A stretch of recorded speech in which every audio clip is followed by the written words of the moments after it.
4 ముఖద్వారాలున్న ఆలయం ఏదో తెలుసా? దేశవ్యాప్తంగా ఉన్న అతి పవిత్ర పురాతన దేవాలయాల్లో మధుర మీనాక్షి ఆలయం ఒకటి. ఈ దేవాలయం తమిళనాడు రాష్ట్రంలోని రెండో అతిపెద్ద నగరమైన మధురైలో వెలిసింది. సుమారు 2500 ఏళ్ల చరిత్ర కలిగిన ఈ దేవాలయం పాండ్యరాజుల కాలం నుంచే పూజలందుకుంది. ఈ ఆలయానికి 4 ముఖద్వారాలు ఉన్నాయి.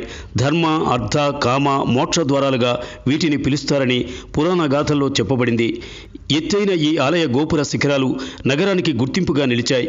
హిందువులు పవిత్రంగా పూజించే ఈ ఆలయానికి నిత్యం వేలాది మంది భక్తులు వచ్చి మీనాక్షి అమ్మవారిని దర్శించుకుని వెడుతుంటారు. ఈ ఆలయంలో పార్వతీదేవి కొలువై ఉన్న ప్రాంతానికి పురుషులకు ప్రవేశం లేదు. కాంస్యం, నల్లరాతితో సర్వాంగ సుందరంగా మలచిన ఆర్ట్ గ్యాలరీ వీక్షకులకు కనువిందు చేస్తుంది. కులశేఖర పాండ్యుని కాలంలో నిర్మించబడిన ఈ ఆలయం తిరుమలై నాయక్ హయాంలో ఆధునీకరణకు నోచుకుంది. ఇక మీనాక్షి అమ్మవారు మధురైలో వెలసిన వైనాన్ని చూస్తే తను ఇచ్చిన మాట కోసం భూలోకం చేరిన పార్వతి మధురై రాజుకు కుమార్తెగా జన్మించి మీనాక్షి నామధేయంతో పెరిగి పెద్దదైంది. పరమశివుడు సుందరేశ్వరునిగా భూలోకంలో జన్మించి మధురై వచ్చి మీనాక్షి అమ్మవారిని వివాహమాడాడని, అనంతరం వీరు మధురై రాజ్యాన్ని చాలా ఏళ్లపాటు నిరాటంకంగా పరిపాలించారని భక్తులు విశ్వసిస్తారు. ఆ తరువాత ఇరువురు ఆలయంలోనే కొలువై ఉన్నారని పురాణాలు చెబుతున్నాయి.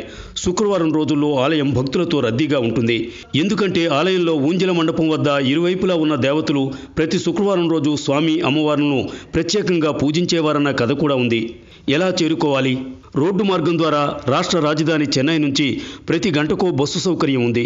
దీనితో పాటు బెంగళూరు, కంచి వంటి ముఖ్య ప్రాంతాల నుంచి కూడా ఇక్కడికి బస్సు సర్వీసులున్నాయి. బస్సులో 12 గంటల పాటు ప్రయాణిస్తే మధురై పట్టణానికి చేరుకోవచ్చు. రైలు మార్గం ద్వారా చెన్నై ఎగ్మోర్ స్టేషన్ నుంచి మధురైకు రైలు సర్వీసులు నడుపుతున్నారు. వీటితో పాటు ఉత్తర భారతదేశంలోని కొన్ని ముఖ్య నగరాల నుంచి వారాంతపు రైలు సర్వీసులను భారత రైల్వే శాఖ నడుపుతోంది. రైలు ప్రయాణం సుమారు 7 గంటల పాటు సాగుతుంది. విమాన సర్వీసులు. మధురైలో చిన్నపాటి విమానాశ్రయం ఉంది. ఇక్కడికి చెన్నై, ముంబై, బెంగళూరు, తిరుచి, కోయంబత్తూరు నుంచి ప్రైవేట్, ప్రభుత్వ విమాన సర్వీసులు తిరుగుతున్నాయి. Like and subscribe Eagle Media Works.